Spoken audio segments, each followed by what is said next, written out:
हर हर एक इतवार के दिन चलने वाले बड़े मंगलमय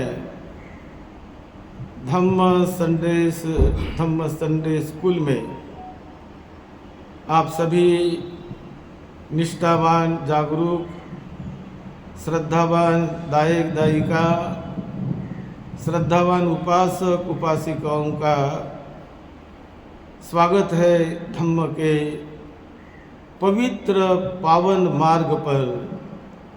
जो मार्ग धम्म का हर एक व्यक्ति को पवित्र बनाता है, पावन बनाता है, बड़ा मंगलमय, बड़ा आनंदमय उनका जीवन बन जाता है।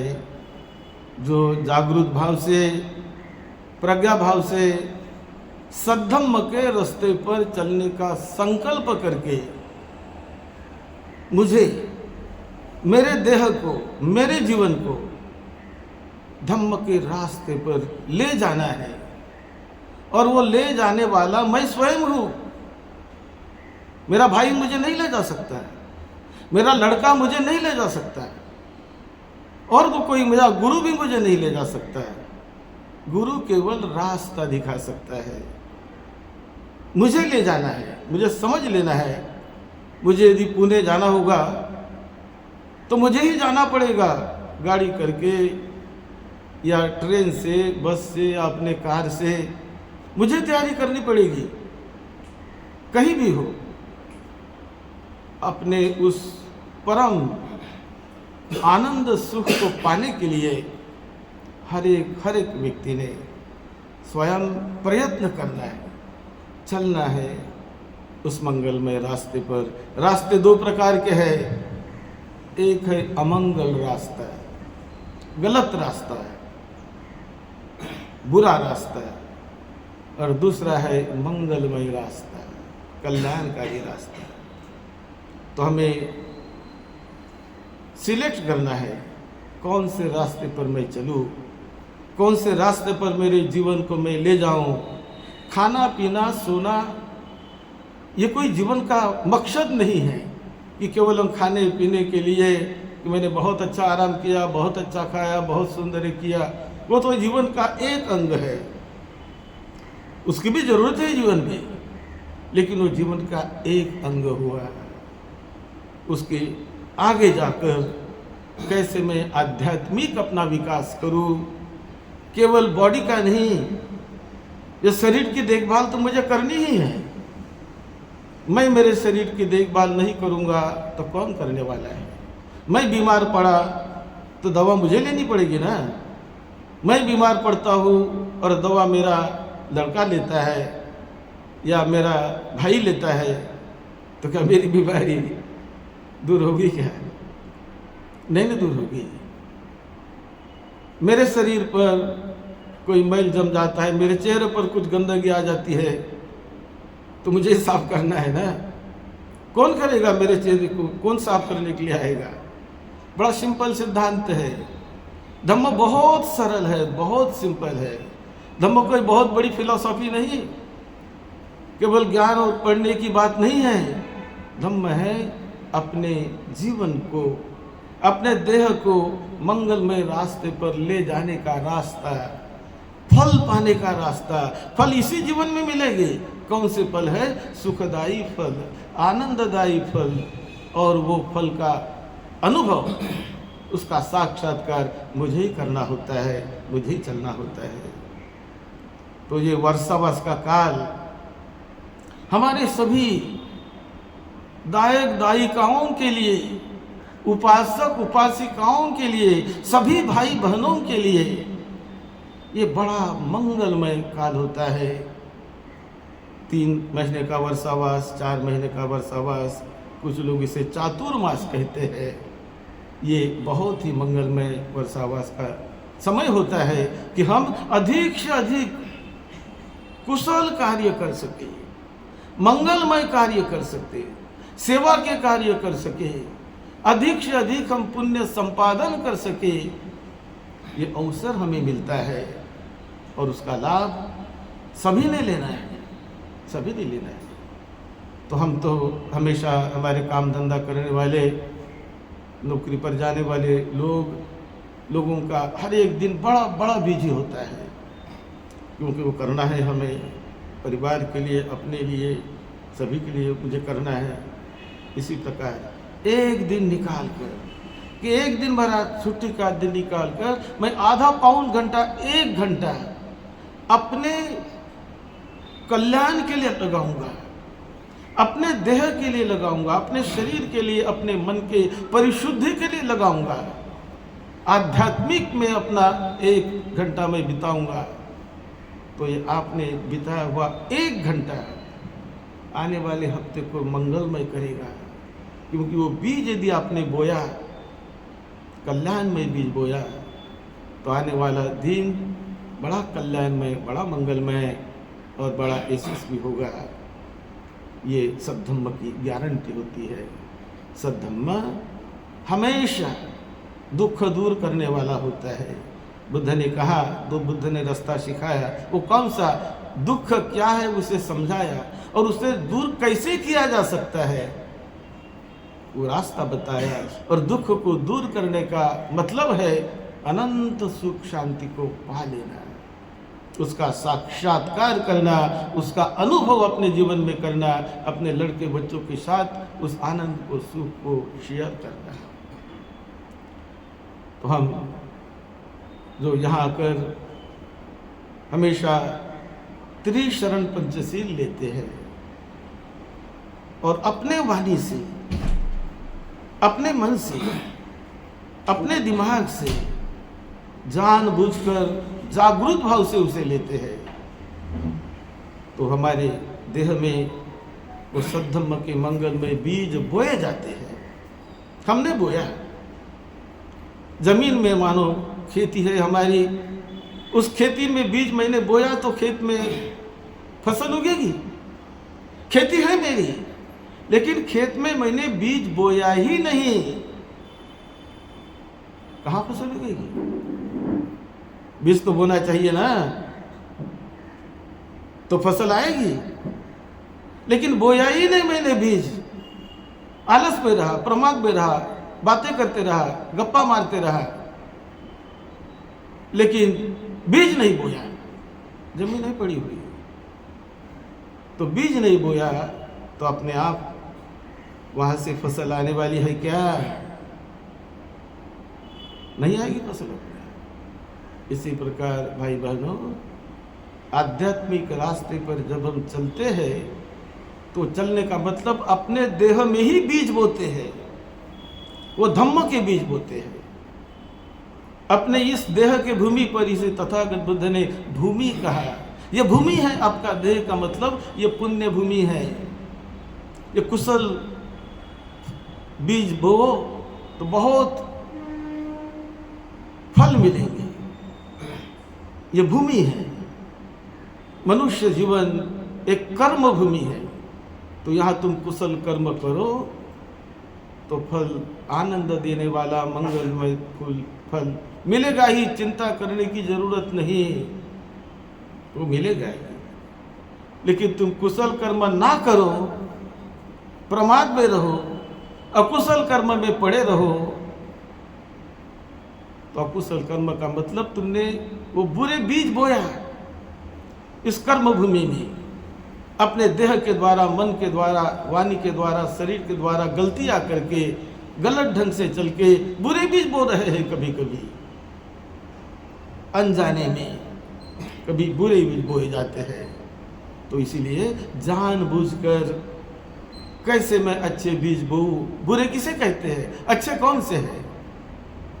कि जो मेरे मन को परिशुद्ध करने वाले हो, मेरे मन को भय से निकालने वाले हो, मेरे मन को गंदगी से निकालने वाले हो, मेरे मन को द्वेष से, क्रोध से, लोभ से निकालने वाले हो। लोभ, द्वेष, क्रोध ये अकुशल भी करता है।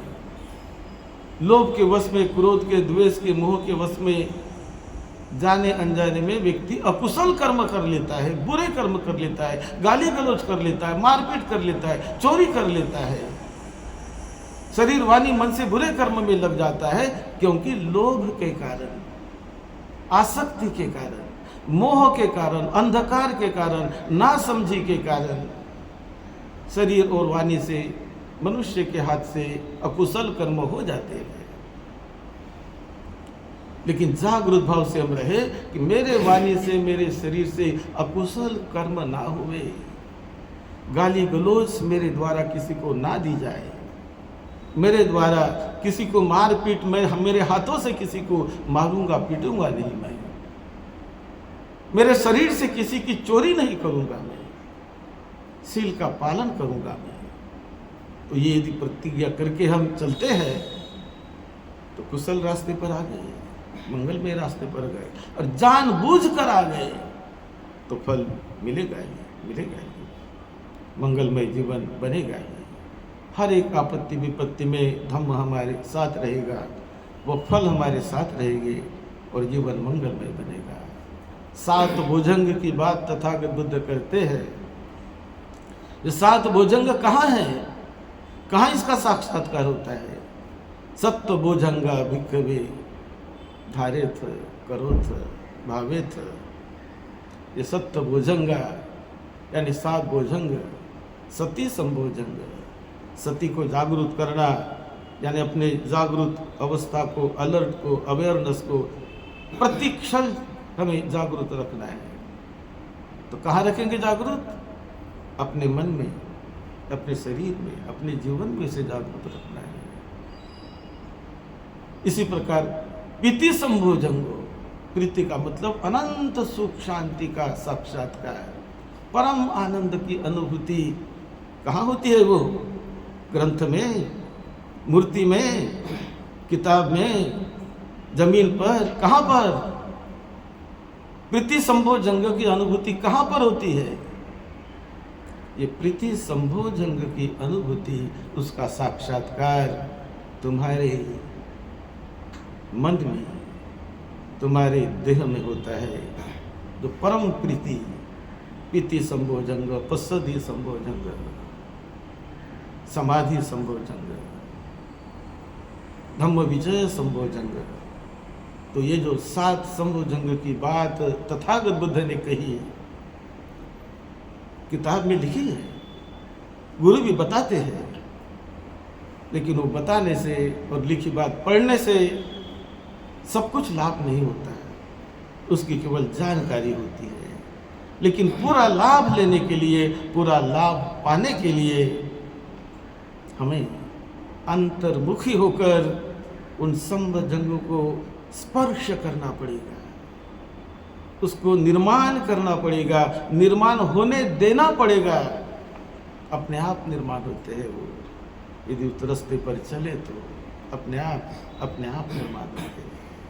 और उसमें वो व्यक्ति, उसका मन विचरण करने लगता है। आनंद आया ना, सुख मिला ना, कौन कहेगा वो सुख नहीं है? और फिर ऐसे रास्ते पर चलते चलते अरहत पद पर आदमी चला जाता है। वो बहुत ऊंचा पद है, लेकिन उसके पहले श्रोतापन्न बनना। कोई भी उपासक बन सकता है, कोई भी उपासिका श्रोतापन्न बहुत सामान्य ढंग से बन सकती है। श्रोतापन्न बनना, श्रोतापन्न, सकृदागामी बनना, इससे ऊपर की स्टेज। अनागामी बनना, जीवन मरण के मृत्यु से मुक्त होकर अनागामी, एक ही बार उसका जन्म होगा बहुत ऊंचे लोक में, और वो अनंत शांति की अवस्था को, निर्माण का साक्षात्कार करेगा। अरहत बन जाना, तो अरहत का मतलब वो मुक्त हो गया, अनंत सुख शांति में समाविष्ट हो गया, अनंत करुणा, अनंत मैत्री में जीने लगा। उसके मन से क्रोध पूरी तरह निकल गया, द्वेष निकल गया, भय निकल गया, मोह निकल गया, विकार निकल गए, वो निगेटिव एनर्जी निकल गई, तो पॉजिटिव आई ना। तो पॉजिटिव में जीने लगा, परम पॉजिटिव, कुछ भी उसमें, छोटी भी उसमें कुछ क्लेश नहीं, द्वेष नहीं, कुछ भी उसमें नहीं, परम आनंद, अनंत सुख शांति, केवल मैत्री, केवल करुणा, केवल मुदिता और उपेक्षा। ये मृत्यु की बात नहीं आती, ये देह छूटने की बात नहीं आती, कि मैं मैत्री का साक्षात्कार बाद में करूंगा, करुणा का साक्षात्कार बाद में करूंगा, अभी क्यों करुणा करूं मैं? ऐसा कोई सोचता है तो गलत है। करुणा, मैत्री, उपेक्षा जीते जी उसे पाना है। अब कौन कितने परसेंट तक जाता है वो उसके चलने पर अवलंबित है। यदि 90% कोई गया तो बहुत ऊंचाई पर पहुंचा, 100% गया तो परम ऊंचाई पर पहुंचा। अब उसके आगे जाने के लिए नहीं कुछ रहा, परम ऊंचाई पर पहुंचकर साक्षात्कार कर रहा है। कोई 30% पहुंचा है, कोई 40%, 50। तो इसका मोजमाप स्वयं साधक, स्वयं उपासक, स्वयं निष्ठावान श्रद्धावान व्यक्ति करते रहता है, करते रहना चाहिए। इसीलिए धम्म है। धम्म दुख के लिए नहीं, कतई नहीं। धम्म सुख शांति देने के लिए। थोड़ा भी उसका स्पर्श हो गया तो सुख की अनुभूति होने लगेगी, आनंद की अनुभूति होने लगेगी। ये आनंद सुख अपने इंद्रियों में ही निर्माण होता है, लेकिन वो इस जिसे कहते काम सुख आनंद से, इंद्रियों के अति भोग के आनंद से वो अलग होता है। दो प्रकार का आनंद होता है, वो अलग होता है। अनुभूति शरीर में ही होती है, इंद्रियों में ही होती है, लेकिन वो इंद्रियातीत भी अवस्था और सकारात्मक इंद्रिय अवस्था में वो विचरण करने लगता है, बड़ा मंगल होता है। इसीलिए धम्म है। वर्षावास काल में उपासक उपासिकाओं का अवसर मिलता है कि हम ऐसे वर्षावास में कुशल कार्य करें, सेवा कार्य करें, धम्म कार्य करें, पठन पाठन करें, सूत्रपाठ करें, दान दे, सेवा करें और अधिक से अधिक पुण्यार्जन करने का संकल्प करें। तो देखो 2-3 महीने का जो समय होता है ना, एक दिन भी मेरा ऐसा न जाए कि जिस दिन मैंने कुशल काम नहीं किया हो। ये ठान कर, ये संकल्प करके बहुत सारे उपासक उपासिकाएं पूरे 3 महीने तक अष्टशील का पालन करते हैं, बिना तोड़े संकल्प कर पालन करते हैं। परित्राण करेंगे, उपवास का संकल्प करेंगे और उसका पालन करेंगे, दान सेवा करेंगे, पूजा कार्य करेंगे और अपने परिवार को भी सुख शांति बांटेंगे, अपने माता पिता को बांटेंगे, सभी को बांटेंगे। तो कितना अच्छा मंगल अवसर है। बौद्ध व्यक्ति ने हर एक अपने परिवार में निर्माण होने वाले जो अच्छे अच्छे कार्यक्रम होते हैं, तो सारे अच्छे कार्यक्रम, हमारे जन्मदिन का कार्यक्रम, हमारे बहुत सारे उपासक उपासिकाएं बाहर मनाते हैं। लड़के का जन्मदिन है तो कभी मेरा जन्मदिन है, तो कभी मेरे भाई का जन्मदिन है, तो बहुत बार हम वो बाहर मनाते हैं।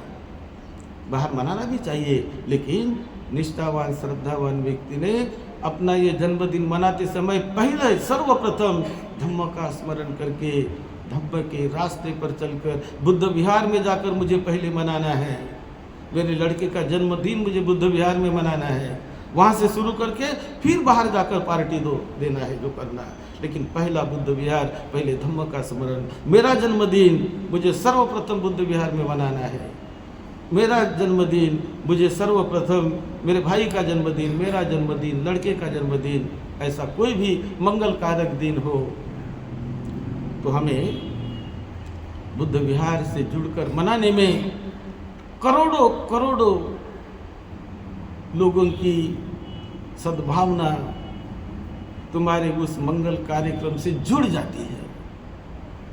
क्योंकि बुद्ध विहार असंख्य करोड़ों लोगों का वो पवित्र केंद्र स्थल होता है। वो रहा है, शुरू में रहा है, आज भी है, बीच में भी रहा है और भी रहेगा। हमारा घर में यदि मनाते हैं तो घर में हमारी सीमा है, घर के 4 दीवारों की सीमा होती है। सीमा के पार उसका आनंद बहुत कम जा सकता है। लेकिन बिहार में मनाएंगे तो बिहार को सीमा नहीं होती। 10 दिशाओं से बिहार में मंगल मैत्री मिलती है। 10 दिशाओं की तरफ बिहार से मंगल मैत्री भेजी जाती है। पूर्व, पश्चिम, उत्तर, दक्षिण, आग्नेय आदि जो नैऋत्य, ईशान्य आदि जो दसों दिशा, ऊपर की दिशा, नीचे की दिशा, हर जगह से बुद्ध विहार मंगल मैत्री से भरा हुआ होता है, मंगल मैत्री से जुड़ा हुआ होता है। उसका बहुत बहुत बड़ा पुण्य होता है। बुद्ध विहार में केवल परिवार के 10 लोगों के ही मन नहीं जुड़े हुए हैं, तो बुद्ध विहार में हजारों परिवार के मन जुड़े हुए होते हैं, हजारों भिक्षुओं के मन जुड़े हुए होते हैं, हजारों भाविक लोगों के मन जुड़े हुए होते हैं। इसलिए उस विहार का बहुत पवित्र और बड़ा महत्व होता है। और ऐसे जगह पर मैं हमारे घर में होने वाले कार्यक्रम को मनाऊं, कभी अपने शादी की सालगिरह, कभी अपने लड़के बच्चों के शादी की सालगिरह, कभी अपना लड़के बच्चे के ये स्कूल में जाने का मंगल अवसर, या कोई परीक्षा पास हो गया, किसी को नौकरी मिल गई, बहुत आनंद का दिन है, तो हम नौकरी मिलने का आनंद अपने केवल परिवार में शेयर करते हैं। ऐसा नहीं, परिवार में तो शेयर करना ही है, लेकिन विहार में जुड़कर शेयर करो, देखो उसका बल क्या मिलता है। परीक्षा में पास हो गए, अच्छे मार्क मिले, सर्वप्रथम विहार में जाकर उसे शेयर करो। कोई भी कुशल कार्य, कोई भी मंगलमय कार्य विहार में जाकर शेयर करना सीखो, देखो क्या फल मिलता है, कितनी शक्ति कि आप लाभी बन जाएंगे। करोड़ों करोड़ों करोड़ों लोगों का मन, उनकी मैत्री, उसकी सद्भावना, उसका पुण्य, एक ही का नहीं, एक ही परिवार का नहीं, सैकड़ों हजारों परिवार का पुण्य विहार से जुड़ा हुआ होता है। इसलिए उसका बड़ा महत्व है। आज देखो विहार का क्या महत्व है। आज जो बुद्ध का अपना स्थल बोधि, जो महाबोधि टेम्पल, कोई एक परिवार का है क्या? एक ही गांव के लोग जाते हैं क्या वहां पर? एक परिवार के लोग जाते हैं क्या? ये महाबोधि विहार में हजारों परिवार के लोग, गांव के, शहरों के, इस देश के, उस देश के, इस प्रांत के, उस प्रांत के, इस घर के, उस घर के, जहां वहां के लोग जाते रहते हैं। क्यों? क्योंकि वो विहार है, बुद्ध विहार है, इसलिए जाते रहते हैं। परिवार में आएंगे इतने लोग, किसी का कितना भी सुंदर घर हो, कितनी भी बड़ी बिल्डिंग हो, कितना भी बड़ा किसी का मकान हो, तो आएंगे हजारों लोग वहाँ पर। उसके परिवार के लोग आएंगे, उसके लिमिटेड रिश्ते वाले लोग आएंगे, उसके सगे संबंधी आएंगे, जीवन भर आएंगे तो 50-100 लोगों के ऊपर नहीं आएंगे उनके घर में कोई, क्योंकि वो सीमा हो गई। दीवार की सीमा है, परिवार की सीमा है, घर की सीमा है। लेकिन जहाँ विहार जिसे कहते हैं, उसमें कोई भी आता है, दूर का भी, अपना भी, पराया भी, भाषा बोलने वाला भी, नहीं बोलने वाला भी, भला भटका भुला भी, तो कभी जानबूझकर, कभी अनजाने में, क्योंकि उसका महत्व है, उसका एक स्थल का महत्व होता है। इसीलिए ऐसे महत्व के स्थल में, और इसका महत्व विहार का इसीलिए है कि विहार आज का नहीं, अभी का बना नहीं, विहार हजारों सालों से तथागत बुद्ध जब निर्माण हुए, उन्होंने विहार की संकल्पना दी, जेतवन बुद्ध विहार बनाया गया। फिर ऐसे विहार बनवाए गए, कई बुद्ध विहार जहाँ वहाँ हर शहर में, हर गांव में बनवाए जाते हैं। तो बुद्ध विहार एक मकान का नहीं होता, वो एक गांव का होता है, एक शहर का होता है। और उसी शहर का नहीं, बाहर के शहरवार के लोग वहाँ आएंगे, दूर के भी लोग वहाँ आएंगे, नज़दीक के भी आएंगे, दूर के भी आएंगे, सभी आएंगे। उसका महत्व बढ़ गया ना, तो बड़ा हो गया।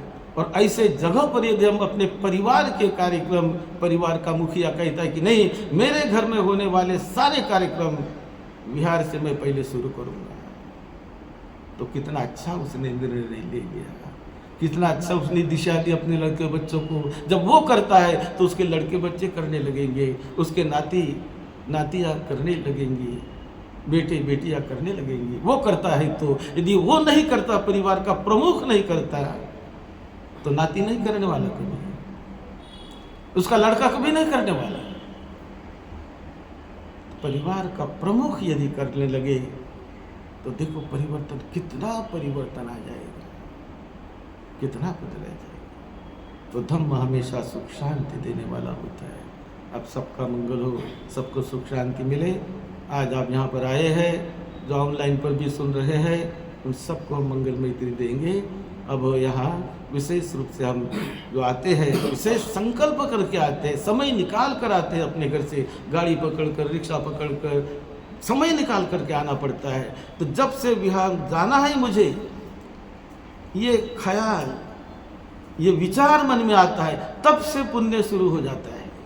तब से हर एक पल तब से पवित्र पावन बनने लगता है कि मुझे जाना है, मुझे जाना है, मुझे जाना है। बिहार चलकर नहीं आएगा आपके पास, मुझे जाना है, मुझे जाना है। तो जीवन धन्यता के रास्ते पर चलने लगा। अब सबका मंगल हो। हम पंचशील भी लेंगे अभी, और उसके बाद हम 10 मिनट के लिए सामूहिक ध्यान भावना भी करेंगे। अब सबका मंगल हो, सबको सुख शांति मिले, यही मंगलमय चीज़ हम भेज रहे हैं। और प्रैक्टिकल अभ्यास के लिए हम थोड़ी देर में शुरू करने वाले हैं। आप सबका मंगल हो, सबको सुख शांति मिले, सबका मंगल हो।